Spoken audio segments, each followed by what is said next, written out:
جناب تنولی صاحب، حضرت کا خاندانی پس منظر، آپ کی ابتدائی تعلیم و تربیت جس میں سال ہا سال صرف ہوئے، اور پھر شاہی ملازمت سے آپ نے کنارہ کشی کی، ترک منصب کیا، طلب روحانیت پیدا ہوئی، آپ ارشاد فرمائی۔ بسم اللہ الرحمن الرحیم۔ ڈاکٹر صاحب بہت شکریہ۔ حضرت شبلی کے والد سے کچھ ابتدائی باتیں ہو بھی گئیں۔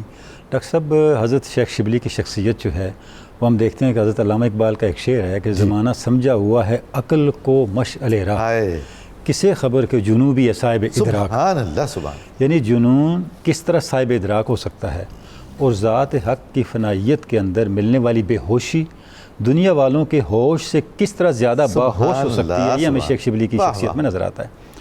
تو آپ کا خاندانی پس منظر ڈاکٹر صاحب جب ہم دیکھتے ہیں تو ظاہر ہے آپ کا شاہی مناصب کے ساتھ خاندان کا تعلق تھا اور آپ کو بھی وہ منصب ملے، لیکن روحانیت کی طرف جو آپ کا رجحان ہے اس نے آپ کو جو منصب عطا کر دی ہے وہ ان سب منصبوں سے سوا۔ بے شک، بے شک۔ اور القاب کا ہی ذکر ہوا، داتا حضور کے دیے ہوئے القاب کا ذکر ہوا۔ حضرت جنید بغدادی نے فرمایا کہ ہر قوم کا ایک تاج ہوتا ہے، سبحان اللہ، سبحان۔ ہمارے تاج القوم جو ہیں وہ شیخ شبلی ہیں۔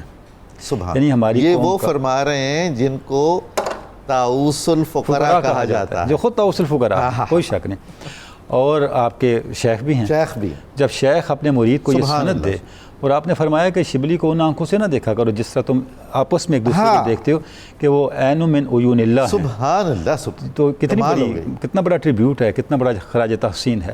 تو ہر زمانے میں ڈاکٹر صاحب ہر بڑے مسٹک نے، ہر بڑے صوفی نے، مولانا روم کو دیکھیں، حضرت شیخ اکبر کا ذکر ہوا، علامہ اقبال، سب نے نام لے کے حضرت شیخ شبلی کو خراج تحسین پیش کی اور آپ کی عظمتوں کا اعتراف کیا۔ کہتے ہیں یہ مولانا شبلی نعمانی مرحوم کا جو نام رکھا گیا وہ بھی آپ ہی کے اسم گرامی کی مناسبت، کیونکہ اس کے علاوہ کوئی شہرت کا سبب ہی نہیں ہے، کوئی اور شبلی ہے نہیں۔ اس کوئی دیکھیں جب آپ شبلی کہیں گے تو اس سے مراد ابوبکر شبلی ہوں گے، اور سب کانٹیننٹ میں آگے پھر یہ شبلی سامنے آتے ہیں۔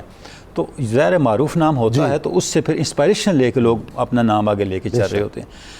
اچھا ڈاکٹر صاحب، اس کے بعد ہم دیکھتے ہیں کہ جو آپ کا روحانیت میں مقام ہے، عظیم مقام، بہت سے اسباب ہیں، فضل الہی بھی ہے، لیکن اس کے پیچھے ایک بہت بڑی قربانی ہے جو آپ نے شاہی منصب کو چھوڑا، جی، اور آپ کے اندر جو طلب حق کی اور رجوع اللہ کی جو امنگ اور ارج پیدا ہوئی، یہ وہ پیدا ہونے والی آرزو ہے طلب حق کی جس نے آپ کو اتنے بڑے منصب پہ فائز کر دیا۔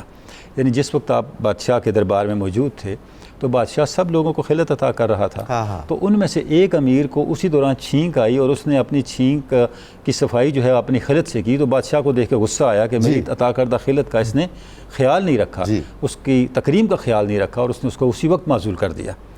یہ واقعہ جو تھا، اس واقعے نے بہت گہرا اثر مرتب کیا تھا شیخ شبلی کی طبیعت پر، ان کے قلب و باطن پر، اور انہوں نے اسی وقت کہا کہ جب آپ دنیاوی بادشاہ ہوتے اپنے مرتبے اور منصب کی توہین برداشت نہیں کر سکتے تو جو حقیقی بادشاہ ہے اس کی بارگاہ سے جو میری غفلت ہے مجھے کہاں پہنچا دے گی، لہذا میں اس سے فارغ ہوں، مجھے یہ منصب نہیں چاہیے۔ اس کے بعد آپ پھر روحانیت کی طرف متوجہ ہوئے، علم دین کی طرف آئے، 30 سال تک آپ نے قرآن مجید، حدیث، فقہ کا علم حاصل کیا۔ اچھا، اس میں دیکھیے حضور حضرت شیخ عبدالقادر جیلانی رحمۃ اللہ علیہ سے کتنی مناسبت بنتی، کوئی شک نہیں۔ ڈاکٹر صاحب اگر دیکھیں، اگر ہم اکابرین کو دیکھیں تو وہاں تو علم کی انتہا ہے۔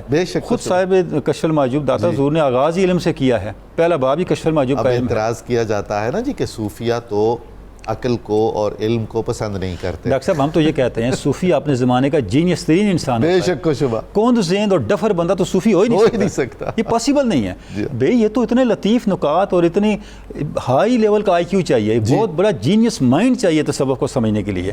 تو آپ کا علم دین کے ساتھ اتنا شغف تھا کہ آپ موطا امام مالک کے حافظ تھے، اور حدیث آپ نے لکھی بھی اور بطور مجاہدہ لکھی۔ اچھا ڈاکٹر صاحب دیکھیں، ہمارے صوفیاء میں علم تو رہ گیا ایک طرف، علم کو لکھنا مجاہدے کا حصہ تھا۔ بے شک و شبہ، سلسلہ چشتیہ کی صوفیاء کا شکولے کلیمی نہیں لکھواتے تھے، 5 دفعہ لکھو، 10 دفعہ لکھو، 15 دفعہ لکھو۔ سلسلہ قادریہ میں ہم نے اپنے مشائخ کو دیکھا، وہ اپنے مریدین کو جب تک کچھ اوراد اور وظائف ایک خاص تعداد میں لکھوا نہ لیتے کچھ کتابیں، ان کو اگلے مرتبے پہ ترقی نہیں دیتے تھے۔ تو آپ نے حدیث بطور مجاہدے کے لکھی، صرف علم کی حد تک نہیں، تو اس سے اندازہ ہوتا ہے کہ کیا رسوخ تھا آپ کو اس علم کے اندر۔ اچھا پھر چونکہ مالکی بھی تھے، بالکل، تو حضرت امام مالک سے محبت اور اس محبت کا بھی ایک اثر ہے، اور وہ جس نے موطا امام مالک یاد کر رکھی، کیا عالم ہے۔ اچھا ڈاکٹر صاحب دیکھیں، یہ کیا عجیب اور عظیم ہستیاں ہیں۔ آپ فرماتے ہیں میں نے 30 سال علم حاصل کیا، ہزاروں لاکھوں احادیث پڑھی، لیکن جب میں نے دیکھا میں کس حدیث کو پکڑوں تو کمال۔ ایک حدیث پہ میری نگاہ گئی، میں نے اس حدیث کو لے لیا۔ اور وہ حدیث کیا تھی؟ وہ حدیث یہ ہے کہ جب میں نے یہ پڑھا کہ دنیا میں اتنا ہی عمل کرو جتنا دنیا میں رہنا ہے، ہائے اور آخرت کے لیے اتنا عمل کرو جتنا آخرت میں رہنا ہے، سبحان اللہ سبحان اللہ۔ خدا کی اتنی اطاعت کرو جتنا تم خدا کا اپنے آپ کو محتاج سمجھتے ہو، اور جہنم کو اتنا ہی فراموش کرو جتنا برداشت کر سکتے سبحان ہو۔ اللہ۔ تو بس اس حدیث کو میں نے لے لیا اور میں اس پہ قائم ہو گیا۔ واہ واہ۔ یعنی تصور کریں کہ کیا اخلاص ہے اور کیا انڈرسٹینڈنگ ہے دین کے بارے میں۔ یعنی ان کا جو علم دین ہے وہ لفظی نہیں ہے، جی وہ مقصدی ہے۔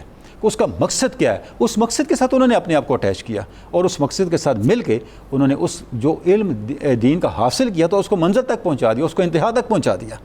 اچھا ڈاکٹر صاحب، اس کے بعد آپ دیکھیں کہ کتنے زیادہ انہوں نے تربیت کے حوالے سے مجاہدات سے گزرے، جی۔ کتنی مشقتوں سے گزرے۔ حضرت شیخ النساج کے پاس گئے تو انہوں نے آپ کو حضرت جنید بغدادی کی بارگاہ میں بھیجا، اور حضرت جنید بغدادی نے پھر جس طرح آپ کی تربیت کی، اس تربیت کے نتیجے میں اس صدف سے ایسا گوہر اور ایسا موتی بن کے نکلے کہ قیامت تک اس کی چمک جو ہے وہ انسان سبحان اللہ رہنمائی فراہم کرتی رہے۔ بہت ہی خوب۔